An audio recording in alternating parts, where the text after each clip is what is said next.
Oh, yeah, yeah. What's up, Michael? Certainly, yeah. So 5 and so 1, 2, and 3 weren't too bad because it gave you a hint. Here's the substitution.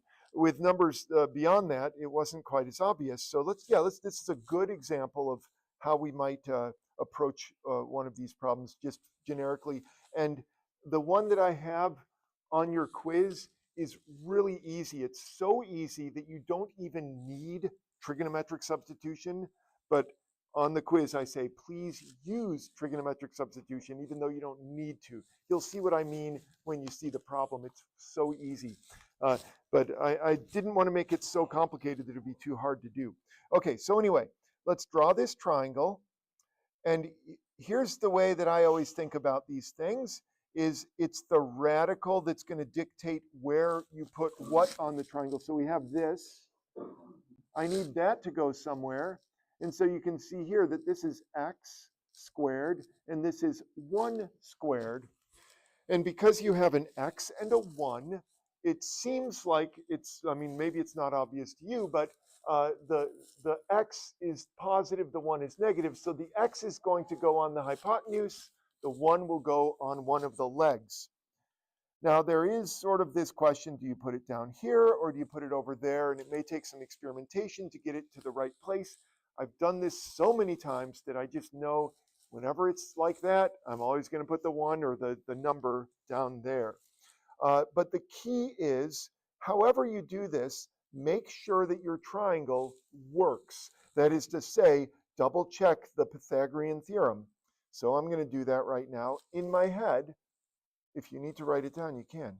1 squared, maybe I should write it down, plus this thing squared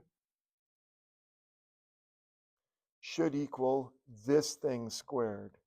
That's the Pythagorean theorem. And sure enough, when you do this, you find check, it does work. So this is probably the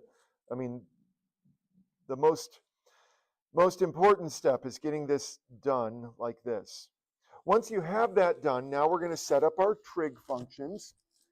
And you always want to have something equal to x. So in terms of the trig functions, that's going to be x over 1, hypotenuse over adjacent, which is the secant of the angle. Now, if you don't remember that, you could always write down the cosine of the angle is 1 over x, and then you say, well, that's the reciprocate that, and you're going to get secant. And then the other thing is that we want something to equal the radical. And in our case, it's going to be that radical over 1, which is the tangent of the angle, opposite over adjacent. So over here, I'm going to write those, well, I guess they're there. If this were something other than 1, like if this was a 2 or a 4 or something, then I'd have to do a little bit of algebra here to say that x equals, well, in this case, 1 times secant. But now this, because it's 1, there's nothing to do. One last thing before we go to substituting, and that is you got to take this piece, whatever equals x, and do the derivative, and you get secant times tangent is equal to dx. Oh, sorry, I need d theta in there. D theta. So then pause and see if there are any problems with setting up your triangle. That's really the key to this one. And then also figuring out your substitutions. Okay, let's do it. Do our substitutions, and then I may wave my hands a bit, and so just so you know, I may not do this fully. We'll see. So we have this. Let's see. This is going to be the integral of. I'm just looking up here at the upper left. The that number 5. I'm just going to copy things down. So on top, I've got tangent. And then on the bottom, I've got secant to the 4th. And then up here, I've got secant tangent d theta. So if you got to this stage, you're in great shape. So then the rest of this is trying to sort out exactly how we proceed from here. Yeah. So I think that looking at this, that my favorite thing would be to convert everything to sines and cosines. So like I said, I don't want to do this fully, but I think especially given that this is a little bit more of a little more complicated than some of our trig integrals have been, it might be a good idea to just do at least one more or two more steps. So here's what I mean by convert everything to sines and cosines. Give me a sec here.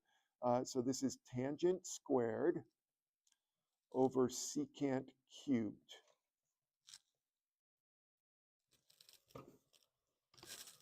So what I mean by converting to sines and cosines is tangent is sine over cosine, and secant is 1 over cosine. And so that is the same as this, sine squared over cosine squared. Whoops. And this will be 1 over cosine cubed.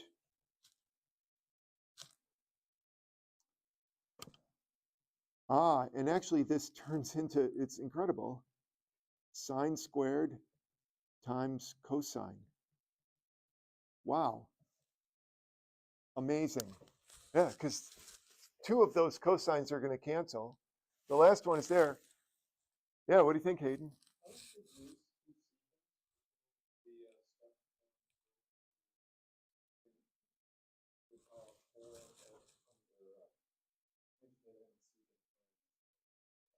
Well, one of them canceled. So you can cancel like secant over secant.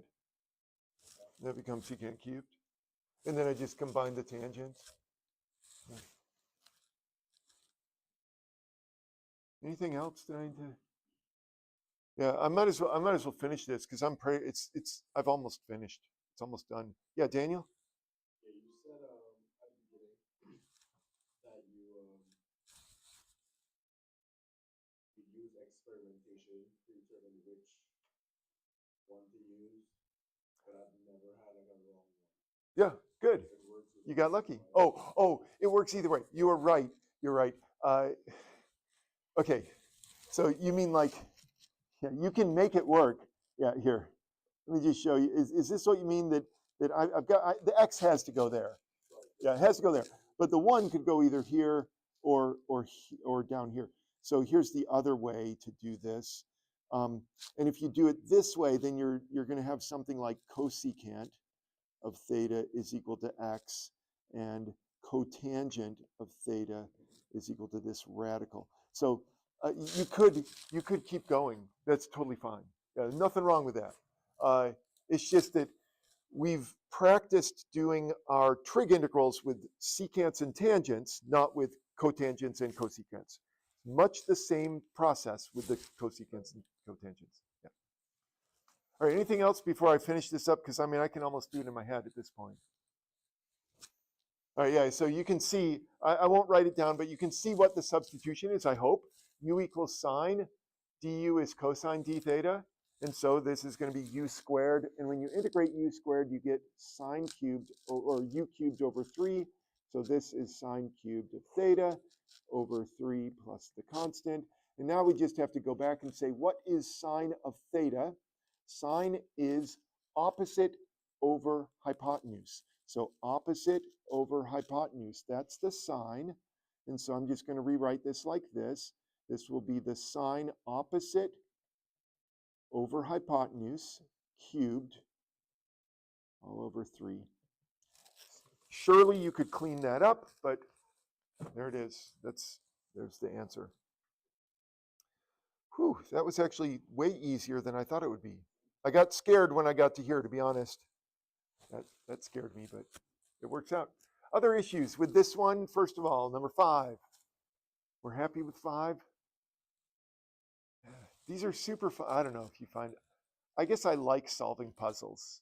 And so if you like solving puzzles, these are great. Anything else that we need to take a look at, maybe just to get you over the hump? I probably won't want to do the whole thing. So we do have to move on to partial fractions. Hayden, what do you think? We can look. There it is. Very nice. Okay, so here again, we're going to set up our triangle. and I know that I'm going to need a 2 somewhere in the triangle. I know that I'm going to need a t somewhere in the triangle. So I need those. And then 2 squared plus t squared is equal to, so since this is a plus down here, I'm going to put the 2, I'll put the t there, and then the 2 there, I think. And then this will be the radical, 4 plus t squared.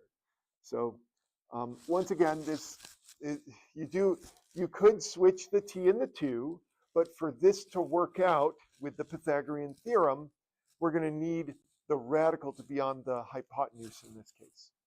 So that's the way I would start this. Then, like I said, I'll do this a little bit quicker. I'll just get you set up. So I'm going to have the tangent of theta is equal to t over 2, and the secant of theta is equal to the radical over 2. So this gives me 2 tangent of theta is equal to t, meaning that 2 secant squared of theta is equal to d theta. So far, so good. Just stop me if you got, and then let me just get this next step, and then we'll talk strategy. Okay, so integral from 0 to 2 of, oh wait, I'm going to drop the limits for now, because once you make a substitution, better to just leave the limits out of it until you get back to t. Okay, so looking at this up here, it looks like I'm going to have 1 over 2 secant, because that radical is equal to 2 secant theta, and then multiply by dt, which is 2 secant squared of theta d theta. Oh man, you're going to make me, no, you're not. I'm going to make myself do this one because it's so cool. So there, now if you don't know that this, what the antiderivative of this is, yeah, I guess that we went over what the antiderivative was. So this is going to be the natural log of secant plus tangent. But yeah, let's just say, you could look it up. I went over why this is earlier, but this is the antiderivative. Wow, I'm actually going to do the whole thing. Sorry about that. But you got me going, and now I'm excited. So this is going to be radical 4 plus t squared over 2 plus x over 2. And now I've got my x's back. I can evaluate this from 0 to 2. Oh, sorry, not x, t. T. My t is just a misspelled x. So there it is. And then you can plug in. Plug in, I don't know what this is going to be, 4, 8, I don't know. But you can do it from here, I'm confident. So does that help get you over the hump, Hayden? Okay, yeah, so if you got to this stage and you're like, what's that? Okay, there it is. I don't have my, I neglected to bring my book with me, but if you have the book, you can actually flip to the back or the front, I forget which end it's on. You'll find a table of integrals, and you'll find the secant there. So you can use that as a tool, or you can Google, or DuckDuckGo would be better, of course. All right, let's give this one a go. I think you can do this. Like I said, this would be actually quite easy to do using regular U substitution, but I'd prefer, actually not only prefer, I actually have it in the instructions, that you are to demonstrate trig substitution. And the only reason I picked this is such a simple problem was to make sure that it was easy enough for you to do without having to resort to, I don't know, some crazy trig that you aren't familiar with. So let me give this a round. I'll go to the back first because I always neglect the back, and then I'll come to the front. You are. And I'll get it up on the screen for the video watchers momentarily.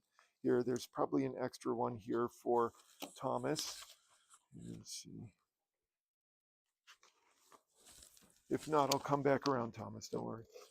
That's probably not enough. Let me give you one more. I think there's enough there. Ooh, yeah, send that up to Eli. Oh, you've got two now, Hunter? All right, well, I'll come get it in a minute. Let me get it up on the screen. Did everyone get one? All right, yeah, I got quite a few extras. Guess we have the absent people. Okay, let's see.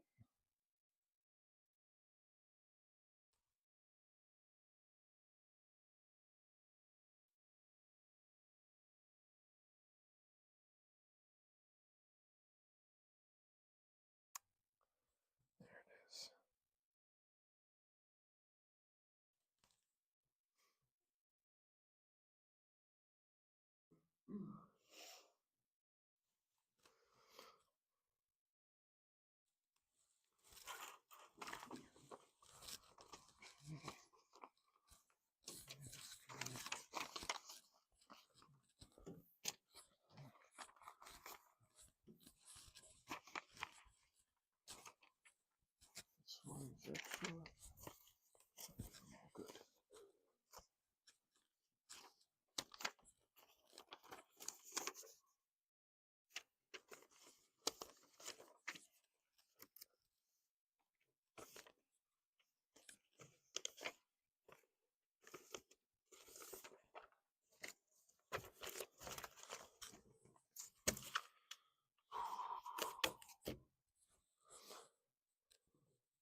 Hopefully you're coming down the home stretch with this. If you're still stuck, make sure you've got at least your triangle labeled and you've got the substitution, even if the actual integral is stymieing you and you've got your trig functions in there, but get that stuff labeled.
All right, well, if you are done, feel free to pass what you have over, or I'll come get it if you're close to the front here. No hurry yet, but I'll let you know when it's time to hurry. All right, beautiful. Nice.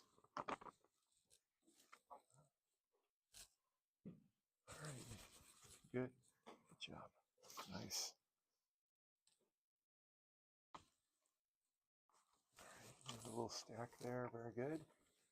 Yeah, all right, good. All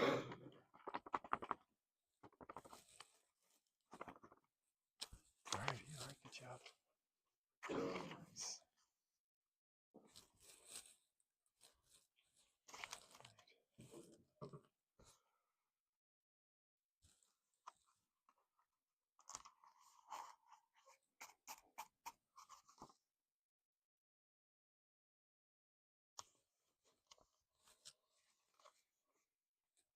All right, excellent. Okay, yeah, got something. Nice. Okay. Was this for me? Well, thank you. All right, very good. All right, you got things labeled and. Oh no. You're fine. I don't need it to be simplified. I can understand. Yeah, simplifying sometimes is dangerous. Yeah, you got something there? Looks okay. All right, good job. Got a nicely labeled triangle. Oh, if I can find it. Yeah.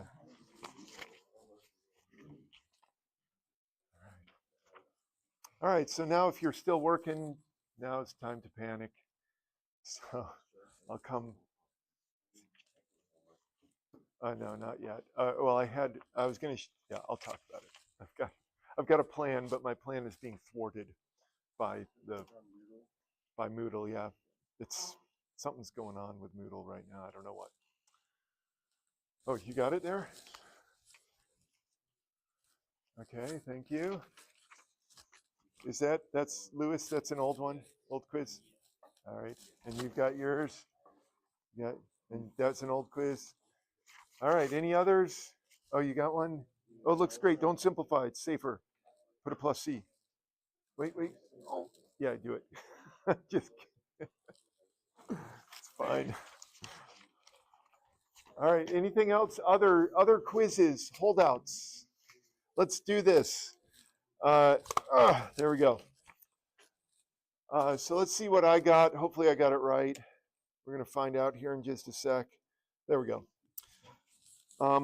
Okay, so the most important part, I hope everyone got this part right here, that part. So you're like, okay, I need a 4 and I need a 3x and I need this thing to add up. And so sure enough, Pythagorean theorem, this thing is perfect now. So there's the triangle. Now, if you started out with a different triangle, then yours is going to look very different from mine. It might still be right if you switch the 3x and the 4, but this is probably, at least for me, it's easier. Okay, so then I went over here and I'm like, okay, tangent is going to be opposite over, so 3x over 4. All I did was I just multiplied by 4/3 so I could have the x all by itself. Same thing goes here, is the secant is going to be hypotenuse over adjacent. So I put the 4 over there with the secant, and I did the derivative of this to get my 4/3 secant squared. Does it look all right? So if you've got this, you're 75% of there. Well, actually, the next step, I think I'll be like, you're almost there. So the next step is to insert all of those things into this over here. So let's go ahead and insert them. It looks like this. So just to explain, the 4/3 tangent is in place of the x. The 4 secant is in place of that radical. And the 4/3 secant squared is in place of dx. So that is the place where if you got to there, you're 3/4 of the way done. So well done. It's the rest. I know. You just don't like trig functions. I don't know why. Okay, so the rest of this, hopefully you noticed this, but if you didn't, this one's actually quite simple because it's pretty straightforward. If you just rewrite it like this, so let me explain what I did, is I took this secant and this tangent and I shoved them over here by the d theta, and I put those secant squareds over there. If you started using some sort of trig identities, then you're going down the wrong path. But here, now the derivative of secant is secant tangent. So I wrote that out. Oh, where did I write it? Over there. Okay, there it is. So the derivative of secant is secant tangent. You can make a direct substitution. You get u squared. Nice, easy. So the integral of u squared is u cubed over 3. I just lumped the 3 in with that 9 over there. Now I just have to back off like 2 different levels of substitution. First one is the secant cubed in for the u cubed, and then the second one is this thing, whatever it is, up there, that for the secant, which that's actually that radical over 4 to the, it's all cubed, but I cubed the 4 because I was like, hey, look. So, and you don't have to simplify, but I simplified because I thought it would be cool. So I got something like this. But if you're in the ballpark, you're probably close and 99%. But yeah, like I said, if you got to this stage right there, you're 3/4 of the way there. Well done. You should be happy. Let's move on, though. We need to talk fractions. Oh, homework. Let me just see. Is Moodle stopped? It stopped working, and then, yeah, it's still not. I don't know what's going on with Moodle now. Let me try again real quick. So I wanted to have you upload your homework to Moodle. That way I wouldn't have to, yeah, I'm having trouble with the whole paper thing at this point. I don't know why. Okay, let's just see. Let's see what it says, if it works. Okay, so here's homework 11. Homework 12 is the one. I was trying to change this. Let's see, just a minute, to renumber, because I think of the one that we just had today as being homework 11, even though I think it's numbered as 12 on here. Look at that. See, what's wrong with Moodle? Why am I getting the little not working? Finally. Okay, just a minute. Let's see if I can edit this.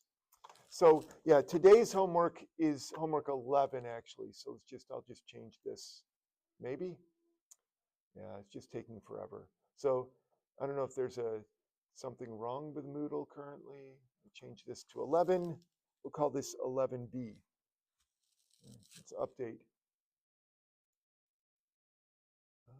Okay, so anyway, okay, I'll put 12 in. So 12 will be tomorrow's homework. So what I'm hoping you can do is to like scan your homework or something, or some of you already have it in an electronic form. Let me just show you how this is done. Give me a sec here. So, oops, it's not showing up. Of course. Let's see, give me a sec.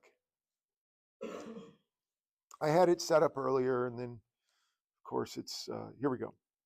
Okay, so there it is. So what you're going to want to do is you want to grab, if you've got an iPhone, if you have a different phone, then this won't work. But on my iPhone, I can go down here to the paperclip, and so I'm sure Android phone has something similar, and you can scan a document. So it's a pretty easy procedure. So I can scan. Let's pretend that this is my homework here.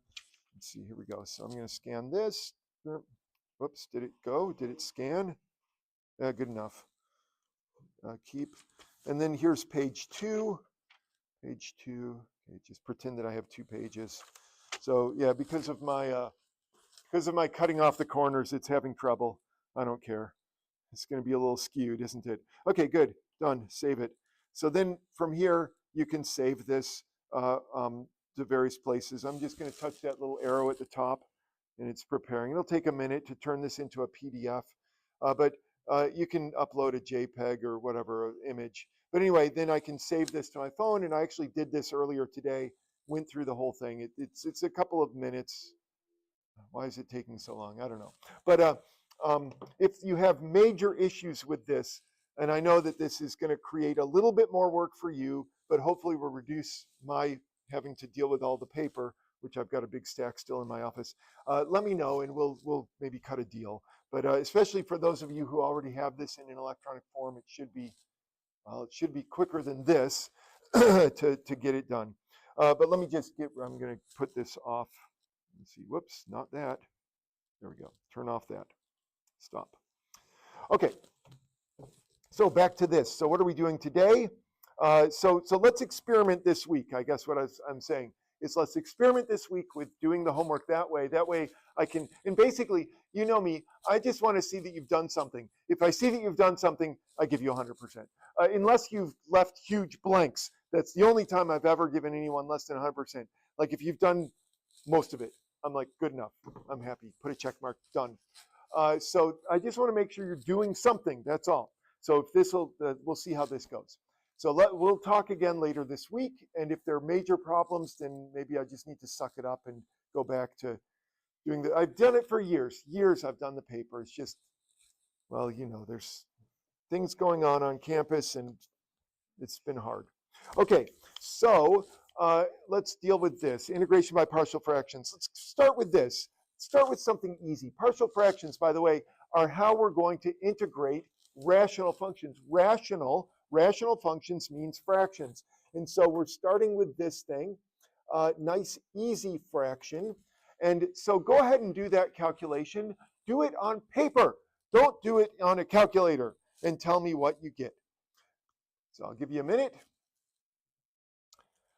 All right, good enough. Andrew, you probably have it already, don't you? What is the answer to that? 1/6. And so I'm guessing that you found a common denominator. You're like, oh, common denominator is 6. And so this is going to be 3/6 minus 2/6. And that does equal 1/6. Very nice. Now, that's not what we're doing in this class because that's just easy, right? Too easy. What we're going to be doing is the opposite of that. You might say, what is the opposite of that? Well, if I gave you this 1/6 and asked you what numbers go up there that will make this equation true, you could probably come up with them now because we just did this back here. In particular, you would say, well, if I make A equal to 1 and B equal to -1, then that will be a true statement. Now, because these are integers, you probably could come up with other numbers to go here and here. In particular, you could say A is equal to 3. Yeah, 3 and B is -4. That also works, believe it or not. However, what we're going to be doing with calculus, there won't be that kind of ambiguity. You'll only have one way to do what we're about to do. So here's another example. So now this actually has some letters. So go ahead and add those or subtract them, whatever. And let's see what we get.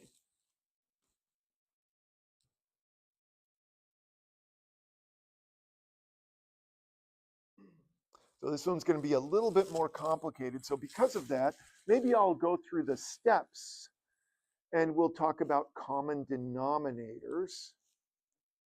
And then we'll add those together or subtract them. All right, Michael H., what is the common denominator for this thing?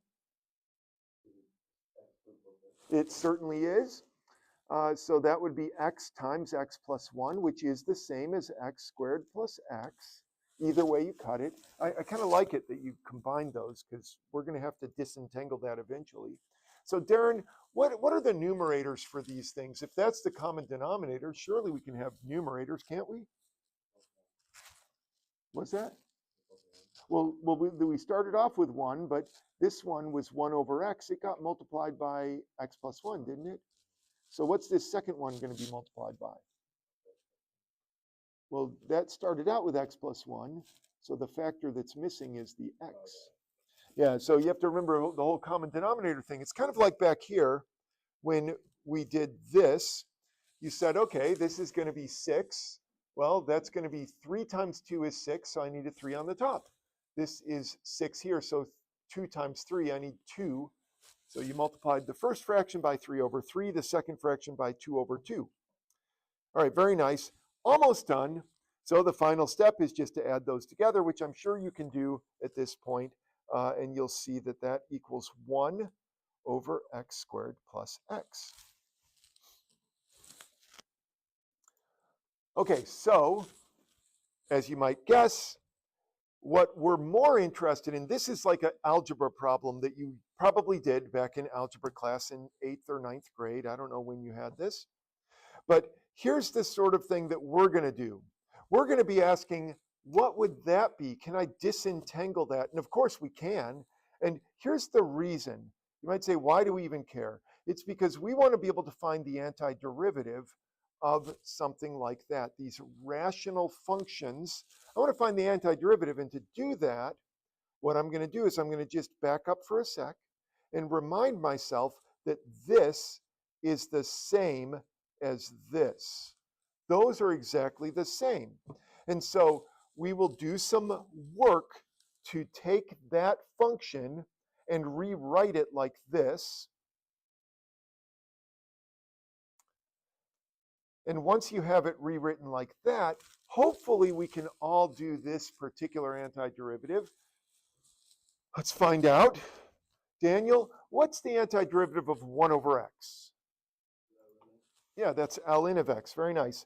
In particular, it's ln of the absolute value of x, so we got to be precise about it. Hunter, do you happen to know the antiderivative of 1 over x plus 1? But you do know the antiderivative of 1 over x, right? Yeah, so let's do this. Let's pretend that this thing is just a little blob. That's right. Yeah, so exactly.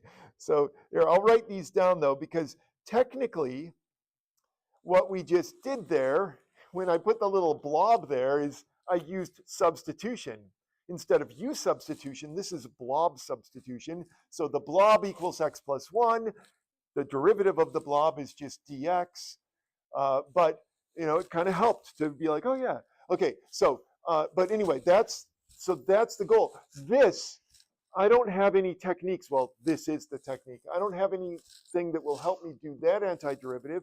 However, once I separate it into partial fractions, it's easy. As long as we've got this up here, let me mention this. First of all, this. Whoops, not that. Oh, I don't care where this goes. Yeah, it can go here. Let me just erase this junk. Here we go. So just zoom in a bit. So here are the important things. You have this that you already know is the natural log of the absolute value of x. Of course, plus c with every one of these. So don't forget the plus c. Okay, I'm just going to leave it off for now. Then we have this. X plus a is the natural log. Okay, I'll put the plus c in. The natural log of x plus a. And that's just a direct substitution. It's a nice, easy one. One more, because it's going to come up. One more to deal with, and that's this one. 1 over bx plus a. And that's 1 over b times the natural log of bx plus a. plus the constant. Okay, so here, this one, if you want to know why this is, once again, it's because of substitution. If you were to do a u substitution with this over here, you would let u equal this stuff. Du would be b times dx. So that's where the 1 over b comes in. So if you need to with this, if it bothers you, you can always do u substitution. It's just that these sorts of things come up so frequently that I've gotten used to just remembering the pattern. And that's what calculus is, at least the integral rules, just learning the patterns. Okay, so our goal is to be able to do something like this. So here's the goal. So let's walk through this one, because this one, I'm not showing you behind the curtain, so to speak. So here's what I mean by that, is I'm not showing you the fact that this is equal to that. So we're going to have to figure this part out. So let's walk through this one. Here we go. Give me a sec. I don't like having to write on this. Copy this. Switch over. Oh, there. That's got some room there. Okay, so there it is. So here's the way you do partial fractions. So partial fractions, what you're going to do is you're going to take that thing that you're trying to integrate. It's a rational function. That's a fraction. Now for today, this is part 1 of rational functions. Tomorrow we'll do part 2. So part 1, all you're going to need to do is factor the denominator. So factor that denominator. And while you're doing that, I'm just going to get set up here. So see if you can factor the denominator of this thing. Americo, can you factor that denominator?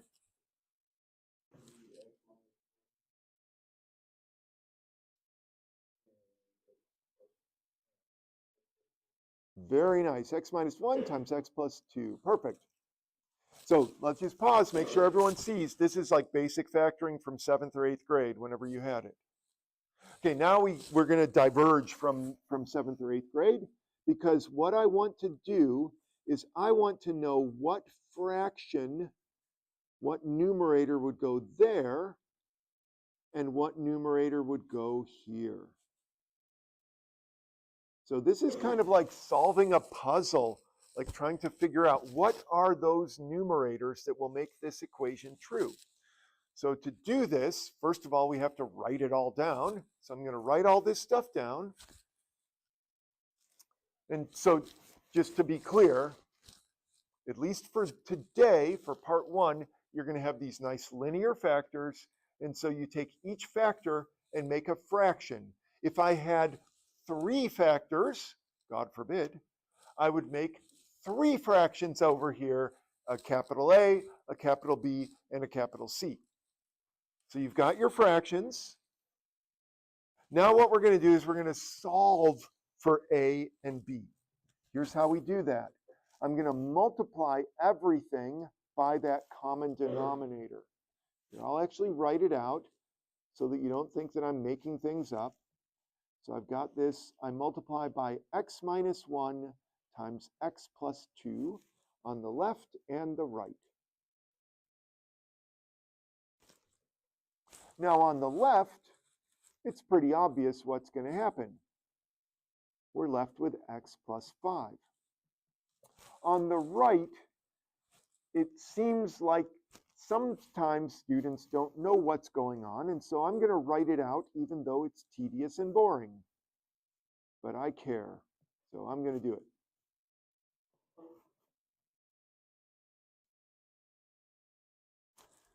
Okay, so give me a sec here. If you don't need to write this out, if you see how this is going to work, then you don't have to write it all out like I'm doing. Okay. Good enough. Okay. So you see that on the right-hand side, I'm going to use the distributive law. And then once you've done that, now hopefully it becomes obvious that you're going to cancel this and cancel that. And we're going to be left with this. X plus 5 on the left is equal to A times X plus 2 plus B times X minus 1.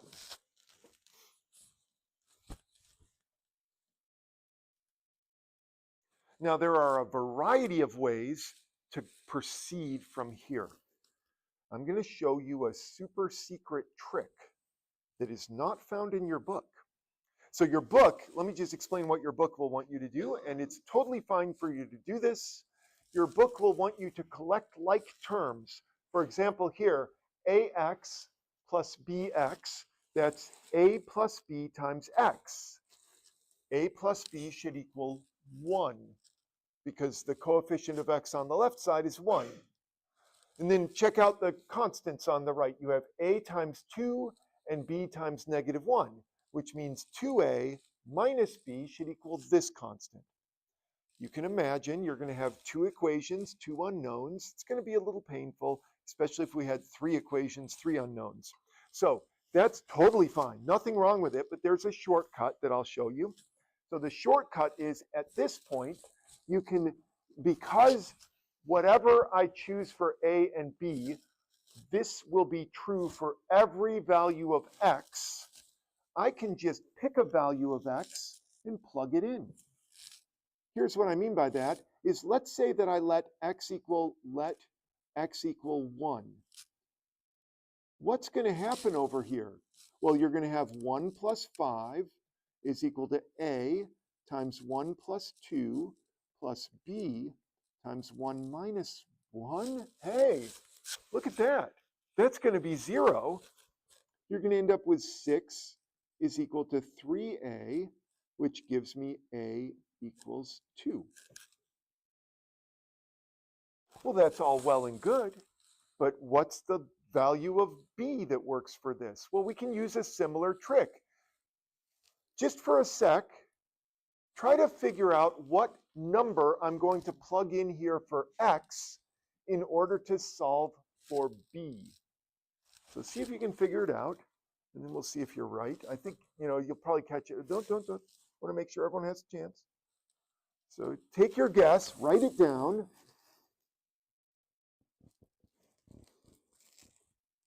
And I'll get everything set up so I can go ahead and I'll just make a little line here.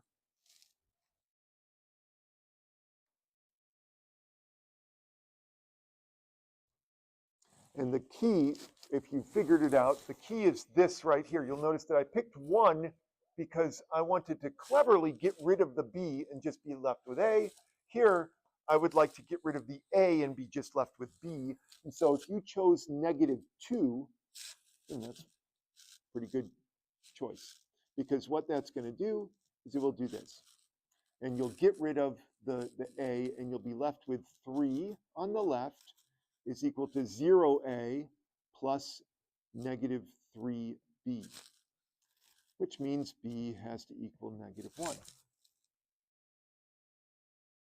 Now, I just want to point out that if you don't like what we just did, the textbook has a way of doing this that is totally good. It's fine, nothing wrong with it, where, like I said, they line up all the coefficients, and then they set them equal. There's nothing wrong with that. And if you prefer that and you need help with it, I'm happy to help you with that. It's just this is quicker. It's just the way it is. It's quicker. So I like this better. Okay, so let's go back. I know there's a lot to see here. Let's see. Here we go. A lot. I'll zoom back in a minute. But down here at the bottom, I have A equals 2, B equals negative 1. A equals 2, B equals negative 1, which means that this fraction, which is the same as that, is equal to 2 over x minus 1 plus negative 1 over x plus 2. And so that's going to allow me to just do this. 2 over x minus 1, negative 1 over x plus 2. And then that integral is pretty easy. I'll just pause for a minute, make sure no one's lost, at least not too far lost. Any questions or concerns about any of this? Okay, let's finish this one up, and then we'll do at least one more example. and then we'll call it a day. At least get started on the next example. Okay, so this one's super easy now. It's just 2 ln of the absolute value of x minus 1 minus ln of the absolute value of x plus 2 plus the constant of integration. There it is. There you can see it all. By the way, if you were really cool, you would probably do this, ln of the absolute value of x minus 1 squared over x plus 2, but that is optional, at least for now. I mean, here, so I've just used the rules of logarithms. So x minus 1 squared instead of this, and since that's a minus, it goes on the bottom. But either one, I will be happy with either of these. However, if you're looking in the back of the book, you will probably see something like that. And so don't let that scare you. It's correct. You're correct as well. Okay, let's take a look at another one of these, at least get it set up, and then I guess we'll call it a day because, okay, what is this? What is this? Oh, that one. Oh, yeah, that's not too bad. Yeah, I like it. Okay. Actually, we can't do that one yet. Sorry, that one's I can't do, but I could. No, I can't do that either. Yeah, those are all the harder ones. We've already done this one. We've only done the easy one. Well, is it time? Yeah, if I delay long enough, it'll be time. Yeah, so I don't want to go on to the harder. There are harder ones. We'll get those tomorrow. So you've got the basics. I'll put the homework up here in just a minute, and we'll talk about homework and submitting. See if you can get something submitted though, and then if we have issues, we'll talk tomorrow and try to negotiate over how to make it easy for both of us to get the homework submitted. I'm going to stop the recording right now in case you want to